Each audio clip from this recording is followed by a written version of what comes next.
Okay. So there's been some questions on my Leech Healing build, stuff like that. Um, the one that I've kind of found fun to play with is AR Fist. This build has taken me a bit in the making to perfect and get right for myself. Um, Looking at the way I have it slotted, I actually need to update my build. A few things that I have changed is where I've placed certain abilities. I was using Killer Instinct, but with the increase to Sudden Return, I have found that Sudden Return is also helping. This build is a bit picky and finicky. It does rely heavily on DPS. How much DPS you are doing instigates how much healing you are doing. It's really hard for me to explain in that instance. First, let's look at the gear and the weaponry that I am using, which I don't have the right weapons on, so we'll change that out right now. The build is heavily reliant on penetration and hit, so you want to make sure that you have a good amount of hit and pen. Let's look at my offensive stats first. You can see my attack rating is 3.4k. I have a good substantial amount of weapon power. My critical rating is 385. I do carry crit power rating. My hit rating is 911, and my penetration rating is 448. The only reason this is down is because I do not actually have my assault rifle out and active, which, as you can see, it brings it up to 767. Gear wise, well, actually, let's look at my healing stats first. My healing stats, you'll see that I have actually a very low heal rating. I use a heal rating pot made from pure dust, heal rating anima, I should say, made from pure dust to bring this up a bit. The only heal rating piece that I'm actually using is the Coney Island Band, which is a full 10.4 with a focused glyph of crit power and crit rating. My headpiece, as you can see, hit rating, penetration rating. I do have a Signet of Abuse. Neck piece, hit rating, pen rating, hit rating and critical rating, hit rating, and hit rating. On my AR, you'll notice that it is full up penetration rating. And my fist weapons are actually my natural fist healing weapons that I normally use. The one thing that I can state, however, is the finickiness of this build is where your stats are and where your glyphs and your attack rating pieces are at. You want to be full 10.4, 10.4 to utilize this build properly, or else I have found that it severely suffers. Again, as I said, it is highly dependent on your DPS. I do use experience in order to increase the effectiveness of my leeches. Eagle Eye to increase my assault rifle damage. Body piercing to increase my penetration rating. Lethality to increase my damage. Anima boost to increase damage and heal. Twist the knife to increase damage. And sudden return to get off that extra hit for the extra DPS. I recently found this morning in healing that slotting sudden return increased my DPS greatly. It also, in effect, increased my heal rating. Well, not heal rating, but my heals overall. The other thing that I use is for my own personal buffs is Reckless and Energize. I keep Pack Leader, not only for myself, but as a group buff. I'm just going to move away from this so that it's not in there. A lot of people just really need to... Oh, it's somebody that I actually know. Wow, there's a lot of people in here today. Anyway, I also use Transfuse Anima.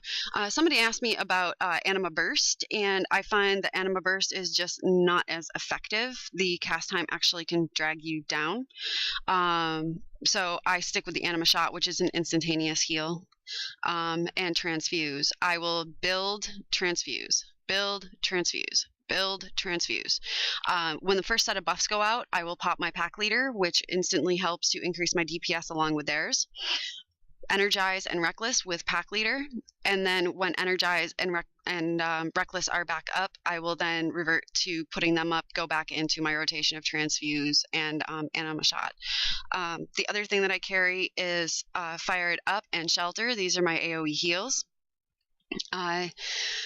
Again, as I said, I'm going to have to actually really explain this build because sometimes I have to get rid of AoE healing depending on the dungeon. There's a lot of changes that I actually make as I run, but that's pretty much how I've geared and the build itself. That is the main healing build for Polaris that I use. For DW, it changes up a little bit. The change that is made: Surgical Steel, Cauterize. The other change that is made: I switch over to my Quantum. I use Charge Density with Energy Transfer. There is the DW healing build. Reason being is sometimes I need that pick-me-up, and it also offers an AoE heal, which you will find me using Charge Density throughout DW on the tank no matter what, because it does help. Especially in situations like the last boss where the ads are up, to keep Charge Density rolling as much as I possibly can helps me to focus on Transfuse and Anima Shot instead of my Cauterize and Surgical Steel. However, you will also see me using them occasionally. You do drop your AoE healing, which means you are going to have to target to heal. Especially if somebody takes damage, you're going to have to quickly use your F keys or click to heal on the group. Dave has come up with a mod for mouse over targeting, which might help in this instance. I've got to give it a try and see how it works for me. I've never really been one for mouse over because I find that I do end up having issues. But it might, in this build for DW, it might help a lot, especially the separate build that I use running through HR, which I will pull that up. If you are first learning to utilize a Leech Healing build and you are going to try learning with mine, master my Pirate heals first. Before you get into any other Leech Healing build that I have, because of the structuring and the intensity of this build, you can find yourself struggling sometimes. Also, depending on your tank. I have found that a squishy tank, I will not Leech Heal on them because of the fact that it just is not all that great for squishy tanks. You do find yourself struggling. You are not using a lot of heal rating. You are solely dependent on DPS. If you find that you want to continue with the build, simply slot in an extra major heal rating piece and even possibly a minor heal rating piece. Your DPS will go down, but your heals will increase. With that said, places like HR, I revert for this. I'll revert back to the normal pirate healing. Places for HR, like I said, where you are learning how to utilize this build. Hopefully your tank is afflicting. If not, you'll have to make an accommodation. Overpen, leech therapy, over experience, veteran. If your tank is not afflicting, anticoagulant.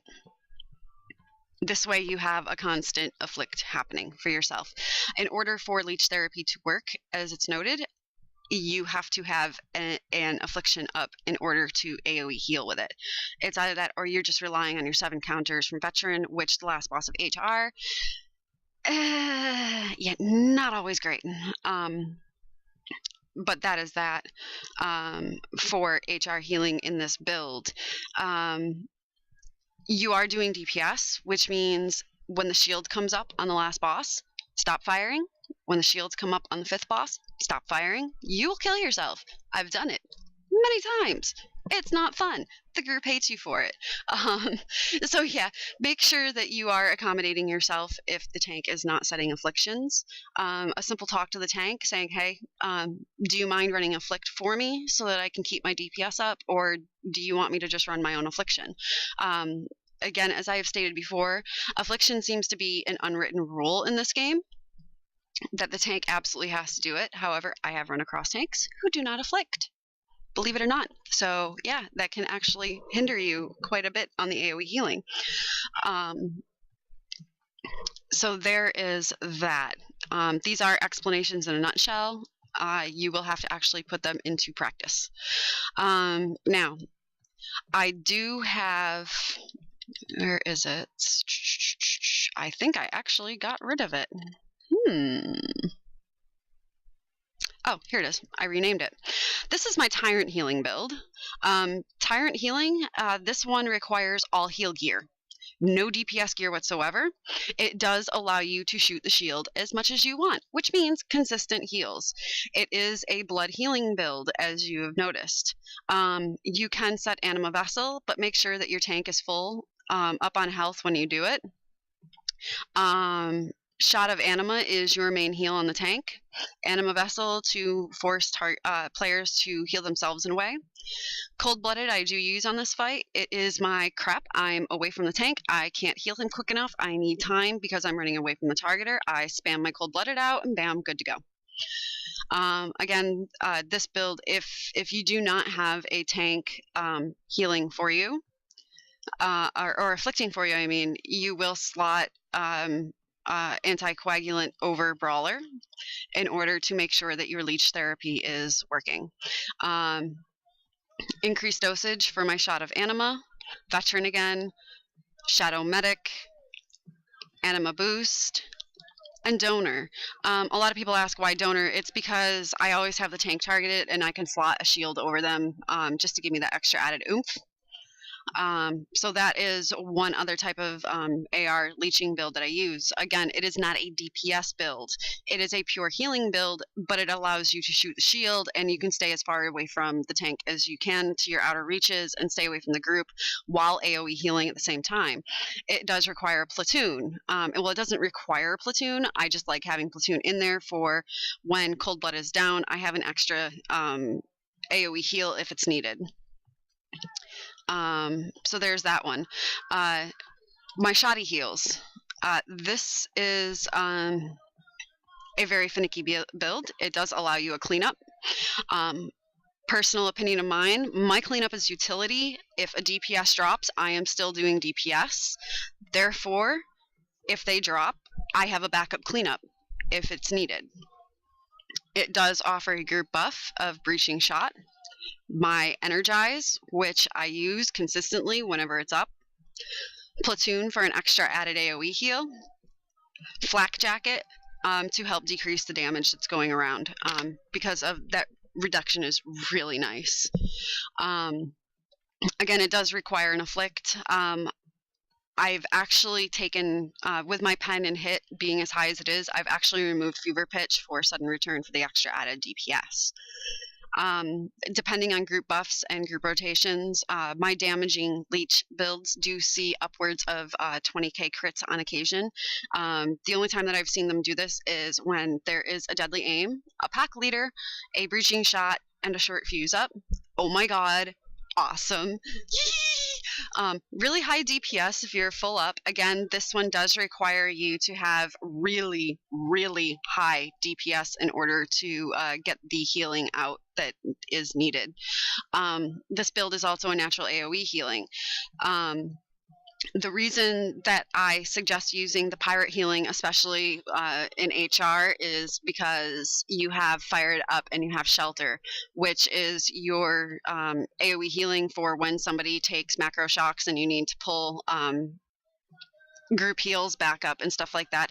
Plus, it's a consistent movement fight, so I'm not real good at walking backwards and healing. I actually quite suck at it, believe it or not. A lot of people see me lagging behind the boss, the tank out in front of me. I will get line of sighted by the tank. I do find that I struggle personally, but again, that's me, and my movement skills on that fight just are absolutely wretched. Um, so I do definitely recommend that you learn pirate healing in HR before you try to go into such an intensive, because as you notice, once every 30 seconds you have platoon. That is your only group AoE heal other than your veteran and your leech therapy that are going off. So make sure that you've got the build down and you're doing a great job. The other thing that you want to look at as well with this is you are not running a lot of heal rating. You are dependent on DPS. The best thing to do is get yourself like combat statistics. I prefer advanced combat tracker because lately I found combat statistics is actually causing lag on my game. I don't know why. I'm wondering if maybe it's just an improper install. I don't know. A lot of people are using combat statistics, which is nice because you can see your evade percentages, how much you're getting, you're glancing, getting blocked, things like that. You can do the same thing in Act. It's just a little bit more intensive to do in Act because you have to drop down the menu, you have to look at the damage going out, and then you have to make the percentages on your own to find out how much you're glancing, getting evaded, blocked, things like that. So again, these are very intensive, definitely need to pay attention builds. It has taken me a lot of trial and error to get it right. A lot of getting frustrated and aggravated with myself because I've had to revert to other builds in order to go back to the drawing board and theory craft a bit. There was one other thing. Oh, crap. Let me see here. Another thing. I think it's in my decks. Huh. It might come back to me. But yeah, using Advanced Combat Tracker to check your DPS with it is definitely a good thing. This build is seriously boom, boom.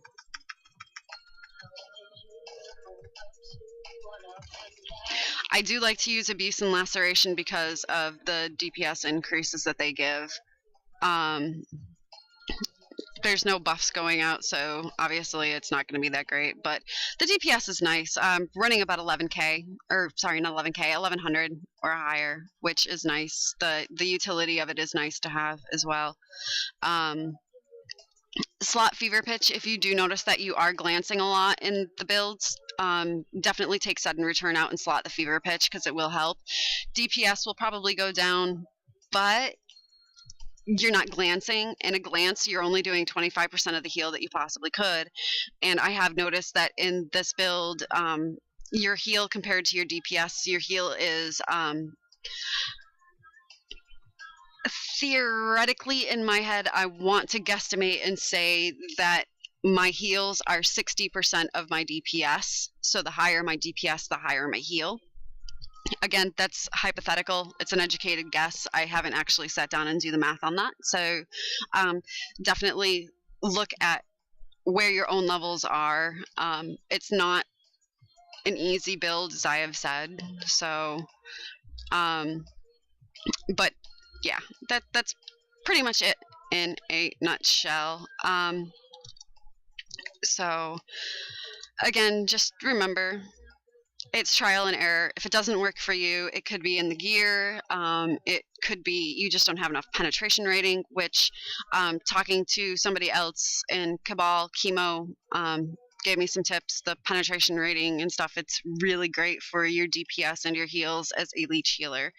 I do have a separate build that I use for Slaughterhouse. I call it Blarp Healing. This is another version of AR Blood.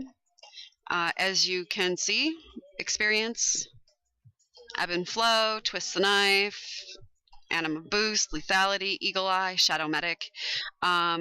The reason for this build using blood is because of the various things that go on in Slaughterhouse. Blood Pact for the 4th boss Blood Pack and Cold Blooded for the third boss. One of the biggest reasons that I do like this build is I tend to shy away from using any of the blood heals on the second boss, aggro gen. Basically, the ads find me and they like me. I find that in this build, I do not produce as much healing aggro.